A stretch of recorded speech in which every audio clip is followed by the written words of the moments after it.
Thoughts on Dennis Schroder? Man.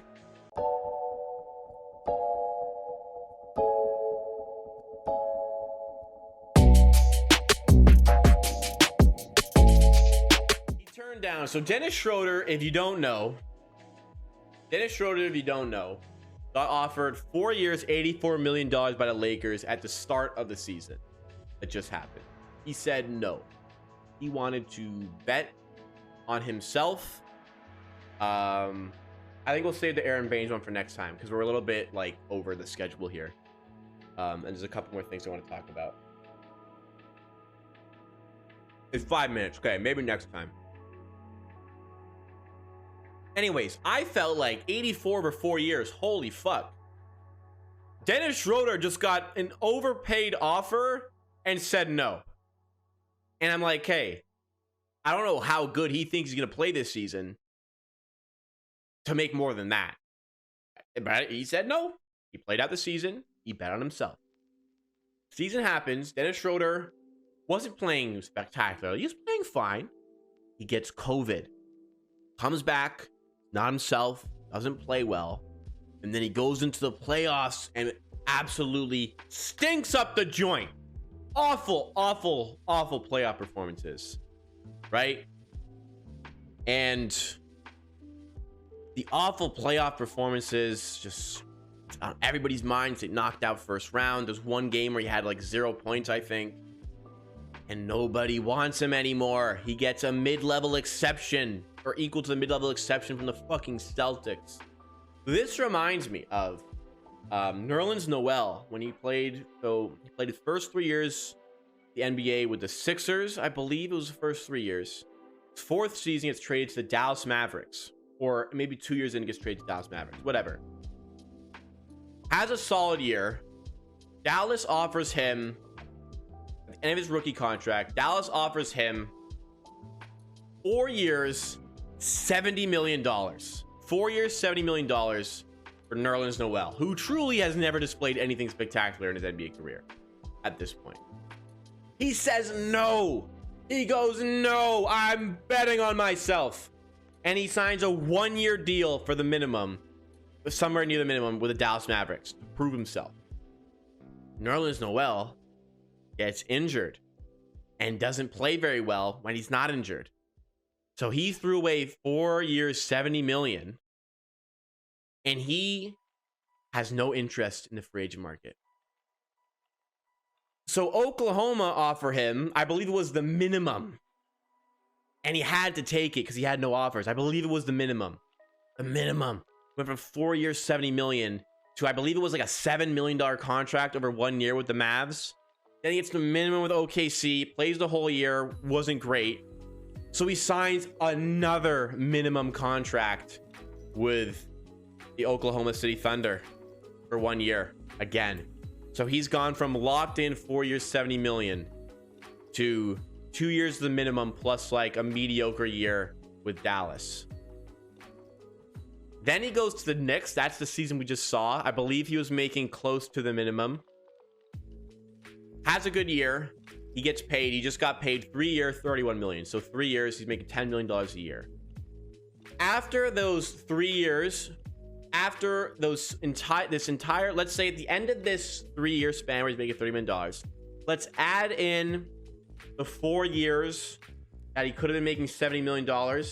He's making about $50 million in that 6 year span.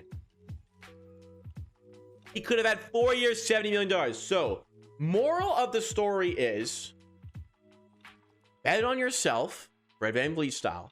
Bet on yourself. However, sometimes process the risk. Look at yourself in the mirror and go, am I really that guy? And if the answer is no,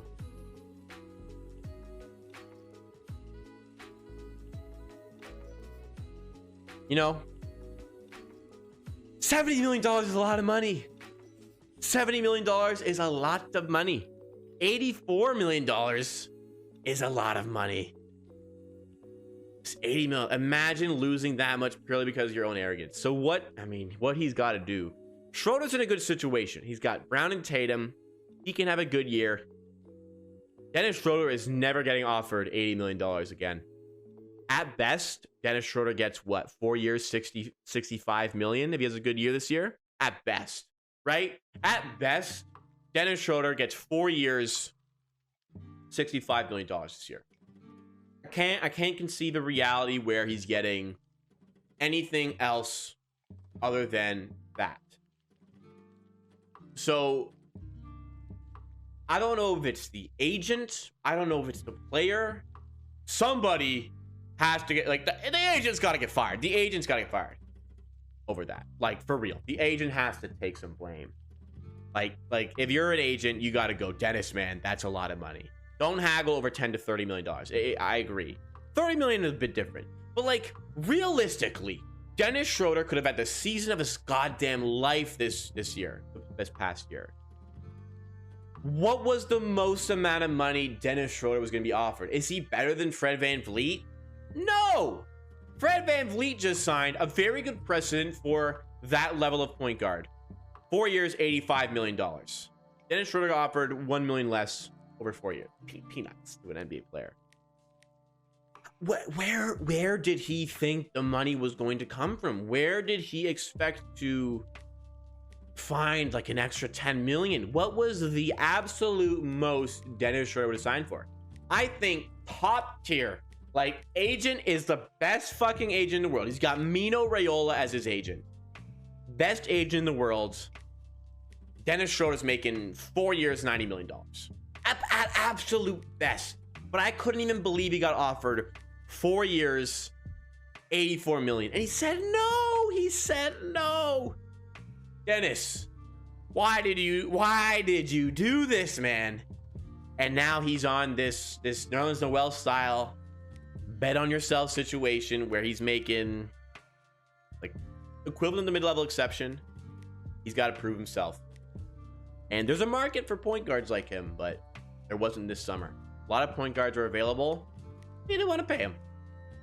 That's how it went. Lakers don't even know how lucky they are. They turned it down. Yeah, I mean, facts, absolute facts.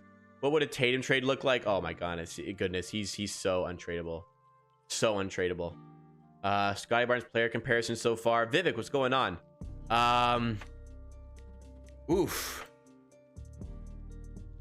Vivek, that's a good question. I mean, the obvious one to me, the obvious one to everybody is seriously just Draymond Green, right? That's the obvious one. You know, Draymond Green vibes. But he's a lot better than Draymond Green. He's a lot better. He's a lot more skilled than Draymond Green, I might say. Draymond Green's a great defender. Scotty Barnes is showing that Draymond Green style of defense. Offensively, I mean, we've got like,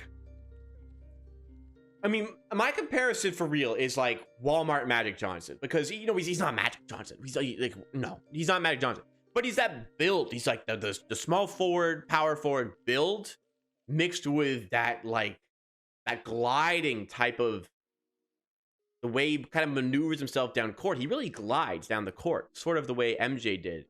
Magic Johnson. Let's not use MJ. Let's not use that one. But he looks to me like a Walmart version of Magic Johnson. The way he glides down the court, the playmaking, and the thing about Magic was he was so revolutionary for the position because his height mixed with the playmaking, you know, as he's driving, his eye level, he sees over the point guard. He sees over everything. Fires in a pass. I mean, if Freddie Gillespie had hands, that's 3 extra assists last night. Freddie Gillespie fumbled the ball at least 3 times on some really nice Scotty Barnes passes. That's mine. That's mine to me. That's what it is to me. What do you think there, Vivek? How do you feel about that one? Be interested to see what you think. Anyways, what's up? What's up here? Let's see chat. Jamal Murray, Michael Porter Jr. 3 firsts for Lillard. Damn, Denver would never do that. Denver would never do that. What does the Ben Simmons trade look like now? Not really any. That doesn't really exist.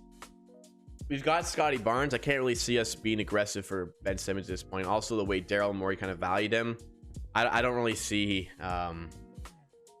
anything coming from the Sixers or anything coming from the Raptors for him, truthfully. Scotty Barnes is looking like Ben Simmons with more offense and offense, or Draymond, Pascal, Siakam. Yeah, a little bit of Ben Simmons vibes. Also, I mean, but Scotty looks like he can shoot though. I mean, he's shooting it, right? Dollar Store Magic for me is the best comparison. More offensive, capable Draymond, aggressive Simmons. Yeah, like the Draymond vibes are noticeable with a much more offensive value. What's Ben Simmons' value? Like Portland want him. I'm thinking like CJ McCollum and a first. CJ McCollum, a first, and like a young player to me. That's what I would say is. Clips got an 8.3 trade exception to Bledsoe deal. Oh, that makes it a little more okay. That makes it make sense. Okay, that makes it make sense. To be honest, that for me makes it make sense. Okay, yeah, I get it. Ben Simmons' value is all-star plus 2 firsts. 2 firsts. I don't know. I'm saying CJ ain't even an all-star. CJ McCollum. I'd say CJ McCollum, a first and a young player, should get it done for them. But fringe all-star, CJ McCollum fits that. To me, fringe all-star CJ McCollum is that tier of players. Fringe all-star CJ McCollum. A first and like a young player, so we're not really far off value. You probably have, 2 firsts, I would say, is more than a first and a young player, depending who that young player is. But yeah, Daryl Morey's on crack, man. Why so he oh my god, why so he does get booed when he goes back to Philly if we meet in the playoffs? That's funny. I asked because he wants to go to Cali. Look, he can want to go anywhere. Bottom line is, if Daryl Morey gets a good offer, he ain't gonna say no. Well, actually, he is going to say no, because he did say no. What did the Spurs offer again?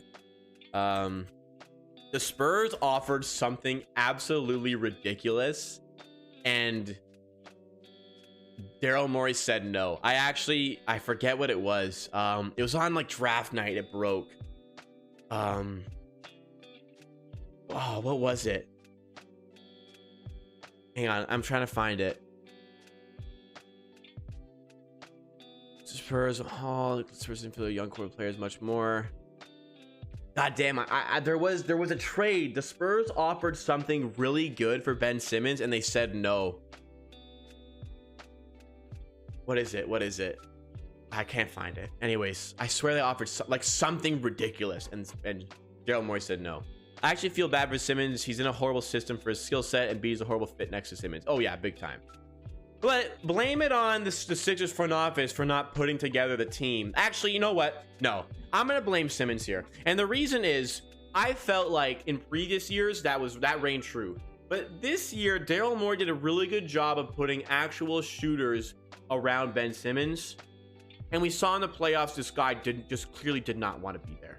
Did not want to be on the court in the fourth quarter. He was hiding. He hid from the big moments. He could have dunked it in game 7 and tossed it to Thibault, I believe, who got fouled and missed one of the free throws. Crazy. All Ben Simmons has to do, I don't give a shit about the threes. Look, there are a lot of players in the NBA who can't shoot threes who are really good. Ben Simmons is really good. If Ben Simmons could shoot free throws, not only would he have more points because, hello, he's making shots and he gets fouled a lot, you wouldn't be able to foul him. You wouldn't be able to hack a Simmons because he would hit the free throws.